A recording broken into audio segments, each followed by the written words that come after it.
السلام علیکم، میں ہوں عمر حسن، جنرل سیکرٹری خود محافظ ویلفیئر آرگنائزیشن۔ آج کا یہ لائیو ولاگ جو ہے وہ اس وجہ سے اہمیت کا بڑا حامل ہے کہ بہت سارے سوالات متواتر آتے چلے جا رہے تھے اور مختلف پلیٹ فارمز پہ ہمیں رپورٹ ہو رہے تھے، اور بہت سارے لوگوں کو ہم نے انڈیویجول جو ہے وہ اس کو رسپونڈ بیک کر دیا۔ لیکن اس کے بعد میں نے اپنے ڈاکٹر صاحب سے ریکویسٹ کی کہ ڈاکٹر صاحب آپ خود ایک دفعہ جو ہے وہ اس کے اوپر ایک سیشن کر دیں،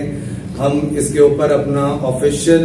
نیریٹو پورا ایک ہی دفعہ میں دے دیں، اور اس کے بعد ہم لوگوں کو کہیں گے کہ جس نے ان سوالات کے جواب دینے وہ جا کر جو ہے وہ ولاگ دیکھ لیں، تاکہ ہم اپنی جو ہے وہ محنت آگے کے لیے بچا لیں۔ تو جو سوالات مختلف وقتوں میں اس وقت ہو رہے ہیں، اور خصوصاً رمضان کے حوالے سے اس وقت جو سوالات ہیں، وہ 3 سوالوں کے جواب ڈاکٹر صاحب نے آج آپ سے لینے ہیں۔ السلام علیکم۔ جی السلام علیکم ڈاکٹر قاضی توصیف، اچھا لگ رہا ہے آج یہاں بیٹھ کر ان سوالات کو جو کہ عمر اور میں نے پہلے سے سارٹ کیے تھے، کیونکہ ہم چاہتے تھے کہ ہم زیادہ سے زیادہ کوئریز کا جواب دے سکیں، تو ہم نے یہ بنائے ہیں۔ عمر پہلا سوال پوچھیے تو پھر ہم آگے بات کرتے ہیں۔ اچھا سر، مختلف لوگ یہ پوچھ رہے ہیں کہ بھائی اتنے سارے دسترخوان چل رہے ہیں، کوئی کہہ رہا ہے 40,000 لوگ میں نے آج صبح سحری میں تھے، 90,000 لوگ افطار میں تھے، اور سفید پوش لوگ جا کر جو ہے وہ وہاں پر کھانا کھا رہے ہیں، پوری فیملیز جا رہی ہیں، اور لوگ بچوں کو اٹھا کر لے کے جاتے ہیں سوتے میں سے اور وہاں پر لے جا کے کھانا کھلاتے ہیں۔ تو یہ آپ کو کیا مشکل پڑی ہے؟ یہ آپ سفید پوش کے پیچھے لگ گئے ہیں اور یہ سفید پوش گھرانوں تک کے گھروں میں آپ راشن پہنچانے جا رہے ہیں، تو جگہ جگہ آپ بھی دسترخوان لگا دیں اور اس طرح سے لوگ ہزاروں لوگ آ کے کھانا کھا لیں گے۔ یہ واحد سفید پوش؟ دیکھیں، اس اپروچ میں بھی کوئی خرابی نہیں ہے، یہ اپنے اپنے کرنے کا طریقہ ہے، لیکن میں وہ کہوں گا جو شاید قرآن میں بھی شاید سورہ فرقان کے مفہوم میں ہے کہ مسکین وہ نہیں ہے جو 2 روٹی کے لیے کسی کے ہاتھ پھیلائے، بلکہ وہ ہے جو کہ اپنی ضرورتیں پورا کرنے کے لیے اپنے رب سے رجوع کرے اور اس کے ذریعے ہی اپنی معاملات کو حل کرے۔ تو ایسی صورت میں ایک مومن پر، ایک مسلمان پر، ایک دیندار انسان پر یا ایک دنیا دار انسان پر یہ بات واجب ہو جاتی ہے کہ وہ ایسے لوگوں کو ڈھونڈ کر نکالے جو کہ اپنی ضرورت کے لیے صرف اپنے رب کو پکار رہے ہیں، جو نہیں کہہ پا رہے، جو ہاتھ نہیں پھیلا پا رہے، جو 2 نوالوں کے لیے لوگوں سے جا کر اپنی استدعا نہیں کر پا رہے۔ تو ایسے لوگوں کو ڈھونڈ نکالنا، اور اگر نہیں ڈھونڈ نکال سکتے تو ایٹ لیسٹ خاموشی کے ساتھ ان کے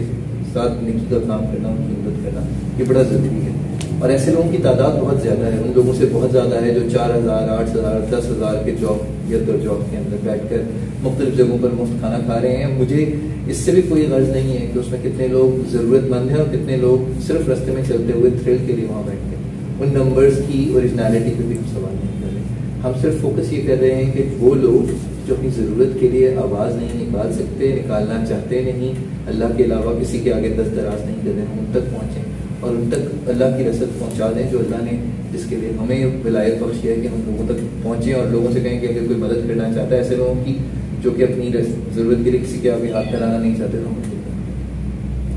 ٹھیک ہے۔ اچھا، آپ لوگ ساتھ ساتھ ہمیں مزید بھی کچھ کامنٹس کے اندر سوالات بھیج سکتے ہیں۔ رمضان کی حد تک میں ضرور کوشش کروں گا کہ جو بھی ہمارے ممبرز یہاں پر موجود ہوں، آج کل ڈاکٹر صاحب سے خود بنفس نفیس موجود ہیں، تو ہم ان سے جو ہے وہ استفادہ ضرور حاصل کرتے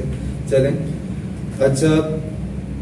دوسرا سوال جو ڈاکٹر صاحب آ رہا ہے وہ یہ ہے کہ بجائے اس کے کہ آپ کسی کو سستا راشن گھر کے اندر عزت سے پہنچائیں،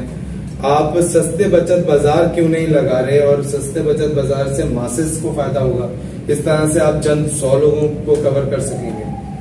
دیکھیے، بچت بازاروں کی فلسفی مجھے کچھ کامنٹ کرنے کی ضرورت نہیں ہے، لیکن آپ بھی جانتے ہیں کہ اس میں پبلسٹی کا لیول، اس میں نیئر ایکسپائری چیزوں کو بیچنے کا لیول، اس میں اسٹاک کی ہوئی چیزیں، خراب ہوتی چیزوں کو نکالنے کا لیول کیا ہوتا ہے۔ جب آپ ان بازاروں میں پہنچیں گے تو آپ کو اندازہ ہو جائے گا۔ جو لوگ بہت اوریجنلی کام بھی کر رہے ہیں، وہ کس مارجن پہ کام کر رہے ہیں، وہ بھی آپ کو نظر آ جائے گا۔ میں بچت بازاروں کے حق میں ہوں بھی اور نہیں بھی، وہ اس طرح سے کہ اگر بچت بازار میں آپ کسی کو پروڈکشن پرائس پہ کوئی چیز بیچ سکتے ہیں تو میں مانتا ہوں کہ آپ کوئی کام کریں، لیکن اگر آپ کسی کو 5% 10% کی پرائس پہ چیزیں بیچ رہے ہیں تو 85% پرائس پہ تو ویسے بھی اگر آپ فیکٹری آؤٹ لیٹ سے چیزیں اٹھائیں تو وہ مل سکتی ہیں۔ تو مجھے نہیں پتا ابھی مارجنس کیا ہے۔ آپ نے دیکھا یہ بھی ایک حوالہ پیری ہے کہ ہم جب بہت زیادہ سستی چیزیں لگاتے ہیں تو لوگوں میں وہ ڈسپلن کا سینس بھی بلڈ نہیں ہے، تو وہ خرابیاں بھی ایک طرف پیدا ہو رہی ہیں کہ معاشرتی طور پہ ہم لوگوں کو مانگنے یا مانگتے رہنے کی عادت ڈال رہے ہیں، بجائے اس کی کہ خود انحصاری، خودداری اور اس پر معمول کریں, جو کہ اسی صورت میں آئے گا جب آپ لوگوں کو صرف یہ کہیں گے کہ ہم آپ کو جتنی ابھی ضرورت ہے پوری کریں, باقی ضرورتوں کے لیے آپ اپنی محنت کریں, اپنی جستجو بڑھائیں, اپنی محنت بڑھائیں اور اللہ سے رجوع کریں, انشاءاللہ وہ معاملات بہتر ہو جائیں گے. تو لہٰذا بچت بازار کا جو ایک نقصان ہوتا ہے وہ یہ بھی ہوتا ہے کہ آپ ایک طرف وزیر اندوز کو یہ موقع دے رہے ہوتے ہیں کہ وہ اپنی خراب ہوتی اشیاء کو مارکیٹ میں نکال لے اور ایک نیک کاری بھی کر لے. دوسری طرف یہ بھی نظر آتا ہے کہ ایسے لوگ اپنی ہی آرگنائزیشنس میں اپنے بلو کالر اسٹاف کو بہت بری طرح ایکسپلائٹ کر رہے ہوتے ہیں, لیکن باہر وہی لوگ مارجنس نکال کر لوگوں کو سستے بجٹ بازار کے نام پر نفع پہنچا رہے ہوتے ہیں, دنیا میں اپنا نام کما رہے ہوتے ہیں, کیونکہ اس میں مقصد شاید عیاں طور پہ وہ نہیں ہوتا جو ہونا چاہیے. بالکل ٹھیک ہو گیا. اور ابھی وداؤٹ کوٹنگ دا نیمز, ابھی حال ہی میں کراچی کے اندر جس طرح بچت بازاروں کے ساتھ معاملات ہوئے ہیں وہ بھی کسی سے ڈھکا چھپا نہیں ہے. تو مجھے تو ڈاکٹر صاحب نہیں لگتا کہ ایسے بچت بازاروں میں کوئی سفید پوش آدمی جو ہے نا وہ جا کر سامان لینے کی ہمت بھی جوڑ سکتا ہے, کہ جہاں پر آٹے کی اور پھلوں کی لائنوں کے اندر جو ہے وہ مار پیٹ چل رہی ہے. تو یہ بھی ایک اپنی جگہ ہے. اچھا, آج کا لاسٹ سوال وہ یہ ہے کہ یہ جو خیراتی نظام ہے یہ ہمیں ہمارے معاشرے کو کس طرف لے جا رہا ہے. مطلب یوزلی نظر یہ آ رہا ہے کہ گورنمنٹ کا کام این جی اوز کر رہی ہیں, اور این جی اوز بھی جو کام کر رہی ہیں وہ بھی آپ کے سامنے پڑا آیا ہے. تو یہ نظام اوور آل ہمیں کس طرف لے جا رہا ہے ڈاکٹر صاحب؟ سیاسی باتیں کرنے کی مجھے عادت نہیں, لہٰذا معاشرتی بات ہی کروں گا. صرف اتنا بتاؤں گا کہ انسان کو مانگنے کی عادت یا رسل اسی سے ملتی ہے جب اسے یہ پتہ چلتا ہے کہ اس کی مانگ وہاں سے پوری ہو جائے گی. جب انسان اللہ سے رجوع کرتا جاتا ہے اور اللہ سے ملتا رہتا ہے تو انسان وہاں سے جڑا رہتا ہے. دنیا دار لوگ اگر آپ لوگوں کو یہ عادت ڈال دیں کہ انہیں دنیا سے ملے گا تو پھر لوگ خیرات اور اس طرف ہی جڑے رہتے ہیں, اور یہ ہماری ایک نیشنل سائیکی سی بن گئی ہے معذرت کے ساتھ. ہم بحیثیت اپنے آپ کو دیکھتے ہیں کہ ہم بحیثیت ملک بھی مانگ رہے ہیں, ہم بحیثیت معاشرہ بھی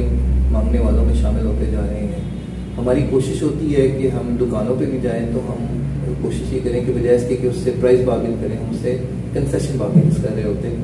تو یہ ایک نیچرل سائیکل ہوتی جا رہی ہے جس کو درست ہونے کی ضرورت ہے, اور یہ تبھی درست ہوگی جب ہم خوددار لوگوں کو خود انحصاری پر معمول کریں گے بجائے اس کی کہ انہیں بھیک مانگا یا خیراتی بناتے جائیں. بہت شکریہ ڈاکٹر صاحب آپ کے وقت کا, آج کے سیشن کا. آپ کو یہ سوالات اور یہ جوابات کتنے افیکٹو لگے ضرور کامنٹ کے اندر جو ہے وہ ہمیں بتائیے گا, اور اس کے علاوہ اگر کوئی ایسے سوالات ہیں جو آپ ہم سے پوچھنا چاہتے ہیں تو وہ ضرور بتائیے. تب تک کے لیے اپنا بہت خیال رکھیے. بہت شکریہ. اللہ حافظ. اللہ حافظ.